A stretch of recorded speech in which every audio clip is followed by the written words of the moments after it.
We're back in the shop after a couple of hellish weeks. We're going to try and work on the Mustang again. This should be a quick and simple thing, but still dealing with the overheating issue on the Mustang. Well, I guess it's not really overheating, but it's getting warmer than I'd really like it to be going down the highway. So I found out that there are seals that go on both sides of the radiator to cover up the big huge holes where air can flow past the radiator and not through the radiator. And I don't know if it was a thing with the Canadian cars maybe, but none of my Fox bodies have these seals, and I've got lots of these things in stock, including some with air conditioning, which really surprised me. But anyway, so we bought some of the seals and the push pins, so we're going to pop these in on both sides of the red, try and force more air to go through it. And the other thing is a really long time ago, I took off these plastic shrouds that hang down below the frame rails on both sides. This is where the front sway bar used to go through. I took these off, well, because race car, they didn't need to be there, but now street car. So while these aren't going to force any more air through the rad, they will help a potential, what we call a recirculation problem. So a recirculation problem is when the cold air goes through the rad, gets heated up, and then finds its way back around to the front of the rad a second time. And obviously things aren't going to cool so well when you're putting hot air into the rad.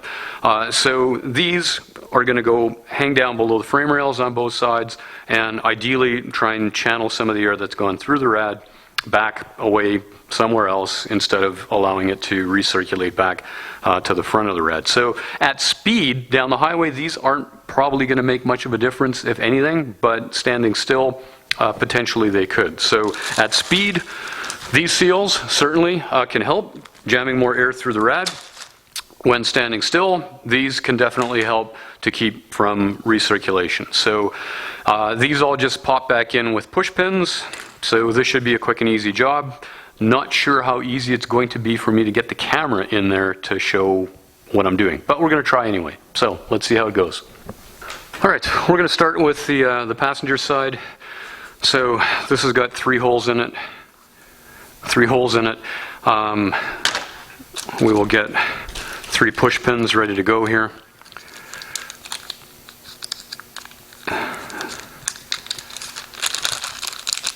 And they don't give you any spares here, so guaranteed I'm going to drop one. Hopefully it doesn't go into an abyss somewhere, because I don't have spares. Okay, so hopefully you can see this from the other camera, but we've got 2 push pins up here, and then 1 down there. Oh yeah, and we want to get this thing out in front of the radiator, like that. Give me a push pin ready. I'll start with the easiest one, leave the most hellish one till last, because that's the way I do things.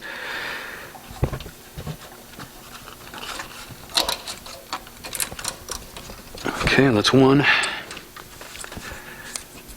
Let's do the most hellish one second, maybe.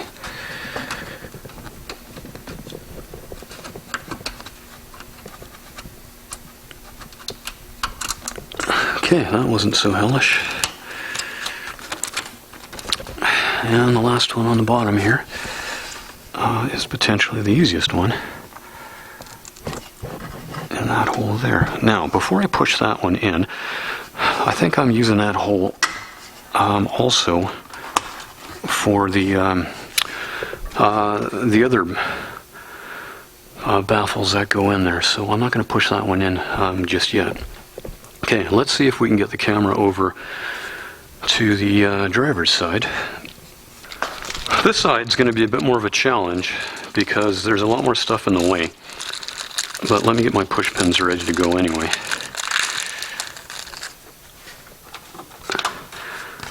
And we've got battery cable in the way.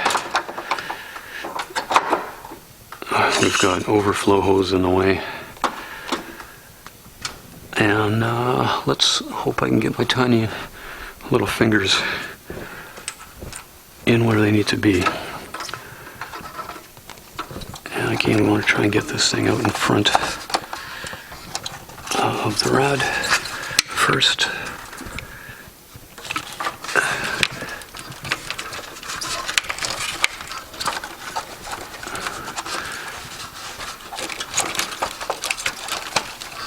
And we're caught up on the, there we go. And I should have popped this hole out first. Okay, there we go. So we're gonna try go for the most hellish one first, which is this one, which is really tight here behind the battery tray. And I'm sure you can't see it, but all right, that's started, but not all the way in yet. Put the next one in up here.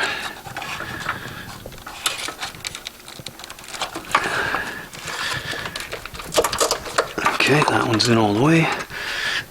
Try and get my fingers in there and squeeze this one in all the way. Okay, that one is in all the way. And again, we're going to leave the bottom one until we get our other guards in. So at this point, make sure we put our overflow hose back in our high-tech coolant recovery bottle, and we're going to send this thing up on the lift so that we can get underneath it and pop in those other baffles without having to crawl underneath the car, because I'm too old for that shit. So hang on while the elevator goes up.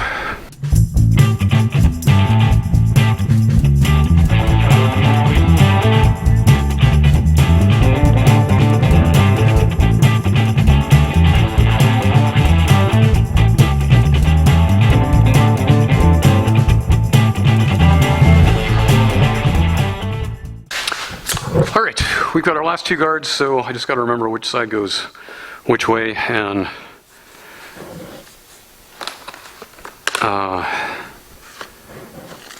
yeah, I don't know, I can't remember. So, sway bar mounts there, and these tabs feel like they want to go that way, so I'm guessing that one goes like that, which means the other one goes on the other side. Alright, so we still got the old push pin in there. Okay, so we need to pop that one out and do that first. So, as usual, right tool for the job.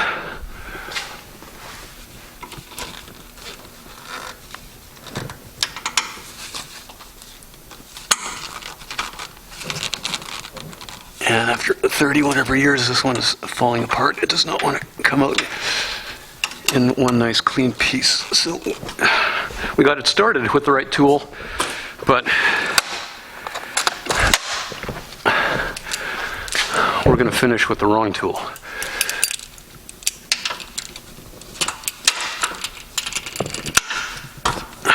There we go. One old push pin removed. Now, I'm standing right in front of the camera, right?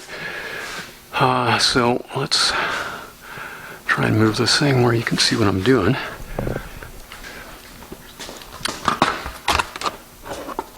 Alright, so let's start with the middle one here. And I might have bought push pins that are too big diameter, but we've got a big hammer, so we can try and make them work. The other thing I might have just done is put that in the wrong hole. Yeah, we wanted one hole to the right, so let's try that again. We wanted that hole. Oh, and that fits much better. Almost. Okay, let's go get a hammer.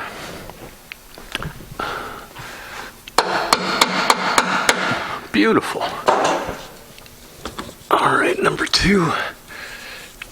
goes there. With some persuasion.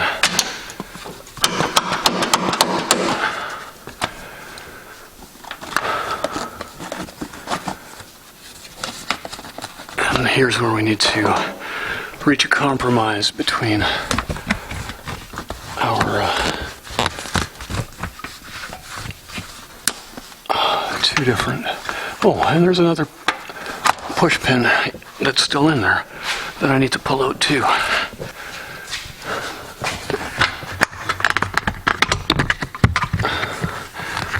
All right, so it looks like, in fact, we are not competing for the same hole for our rad shrouds. So I'm going to pop in the pin for the rubber one here first, and then the plastic side curtain here after. But I need to let the car back down because I left those other push pins up on top of the car. All right, back at it. Okay, so last push pin for our rubber side rad shroud here. And at this point, we've got 3 more push pins.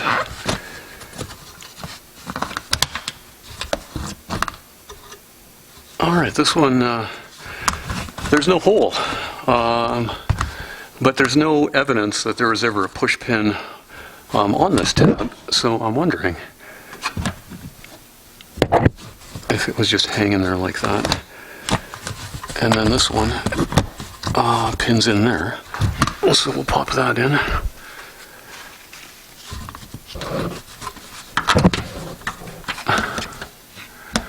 And then we've got the one up top.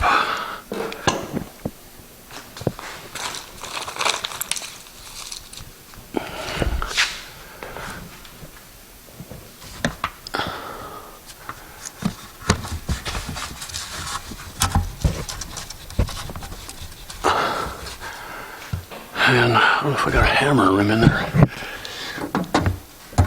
Not really.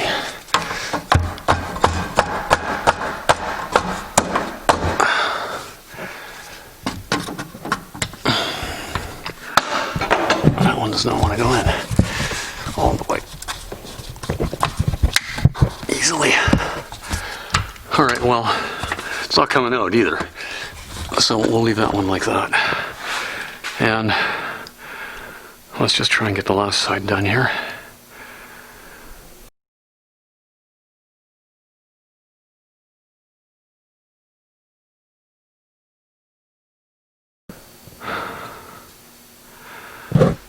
So, there you have it.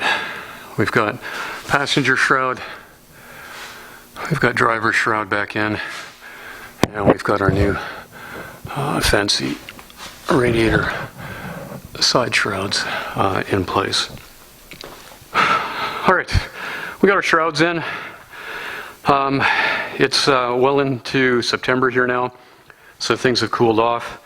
Apparently the crickets have died. But it's supposed to get warm. It's actually not bad out today. It's supposed to get warmer in the next couple of days. In fact, in 2 days is when the forecast is showing it to be the warmest.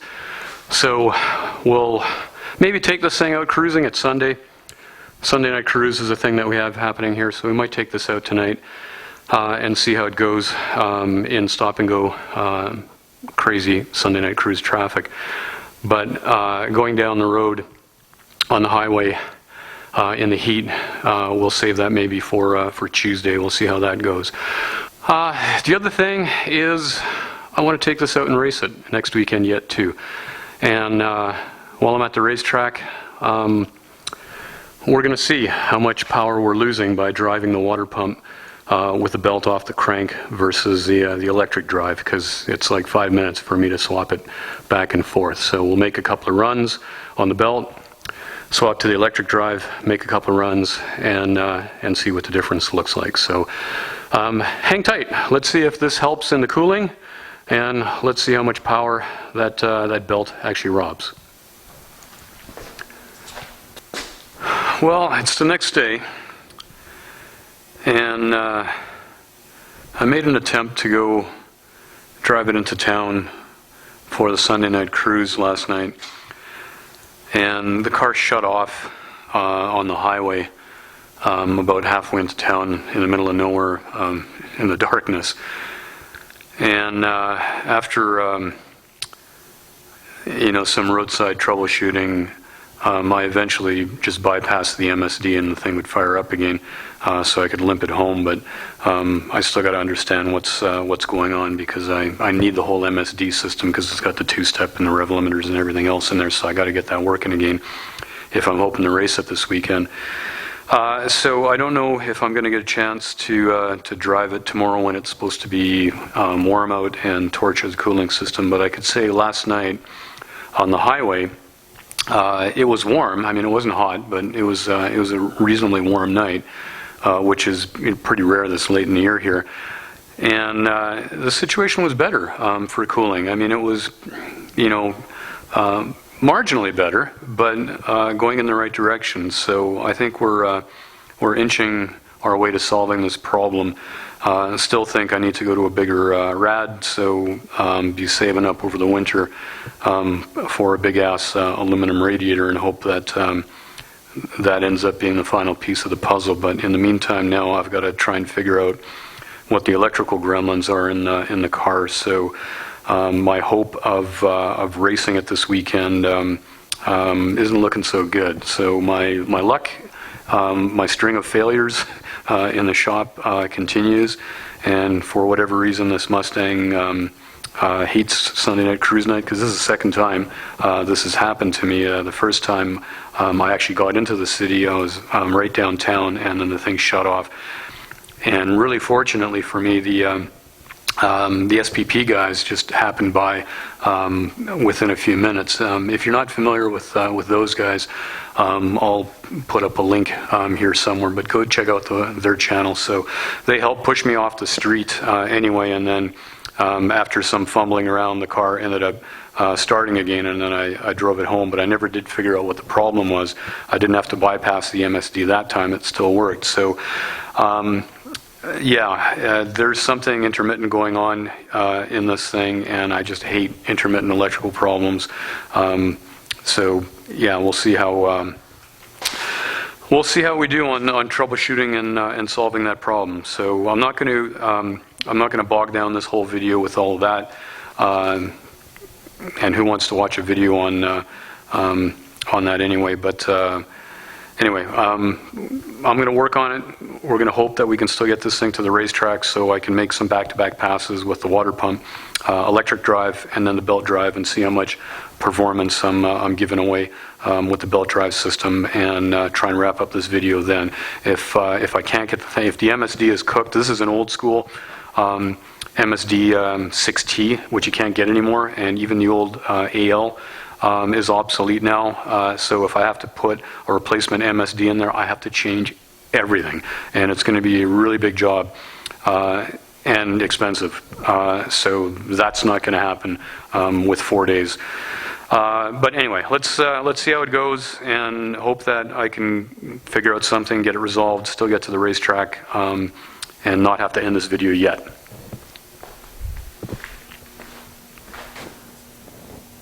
Well, it's several days later now, and my health problems have been kicking my ass lately. Anyway, the good news is we had a really warm day a few days ago. It was actually a record high temperature for this late in the fall, so it worked out great. Gave me the opportunity to test this thing. Still haven't figured out exactly what the issue is with the MSD. It is an intermittent problem. It's something in the MSD system. I checked all the connections, everything looks fine, but it still sometimes decides not to work. But every single time I bypass the MSD, then it starts and it runs fine, so it's definitely something in that system. I'm still planning to go racing this weekend, although now the weather forecast isn't looking quite so good, but we'll see what happens. I'm going to take the trailer because I just don't want to deal with the car deciding to cut out somewhere on the highway, and especially if it's raining, then yeah, I just don't want to deal with that. And honestly, I just don't have the strength or energy to load the whole car up, unload it, go through the whole spiel. If you haven't seen the earlier video, I'll put a link up there, somewhere there. And yeah, the other good news is I was looking through the data from the last time I was racing, and sure enough, I did make some errors in tuning. I changed the tune and accidentally took some timing out. So that's one of the reasons why the car ended up going slower that day. So I'm going to fix that. We've got the laptop here. Put a couple of fresh tunes in there, make sure everything is going to go in the right direction there. Anyway, losing my train of thought here already. The hot day this week, I did take it out for a lengthy drive. Seems like we might have had a recirculation problem before, because now in stop and go, low speed driving, it's great, no problem whatsoever. In fact, I let the thing just sit there in the driveway in the sun, idling for a half an hour, and the temperature just stabilized at 200, and it just sat there, not a problem. At speed, something weird is still happening. I ran several miles on the same highway in both directions. In one direction, the temperature stabilized nicely at 200. In the other direction, temperature kept going up and got up to 220 by the time I turned off that highway. So I don't know if it would have kept going higher if I didn't turn off at that point, but it was a windy day, and it sure seems like the car was really sensitive to the wind direction when it was driving at high speed. So probably still need that bigger radiator. Anyway, I'm going to get this thing all set up, loaded up, and into the trailer, and then we're going to hope that the weather cooperates and we can do some racing this weekend. It's the last race of the year at the new track, MPR. It seems like racing season just started, and here we are at the end of it already. But let's see what we can do.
Broke the trans. Okay. Need a push back to the pit. You're going console speed.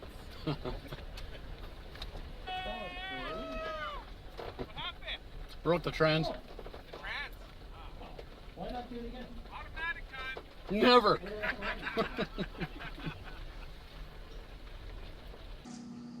All right, we're going to wrap up this video here. So add another one to the list of fails.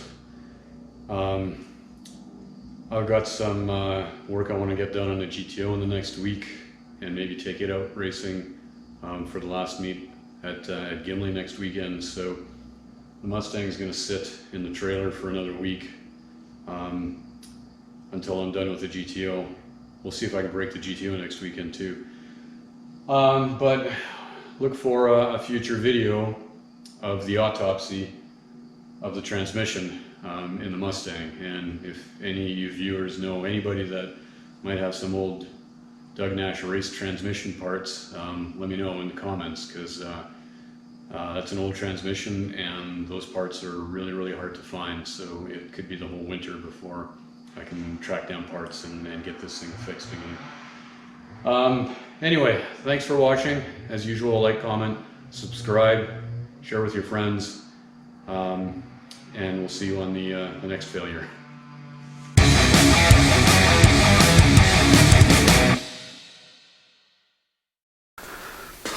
Rehearse anything?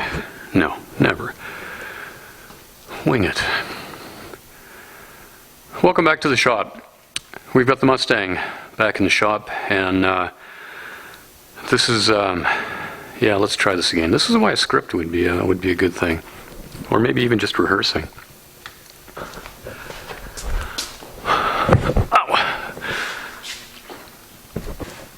The other thing I did was I left our other push pins up on the top of the car.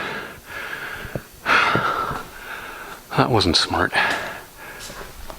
I need to let the car back down because I left those other push pins up on top of the car. Or I can just get a ladder. Super professional.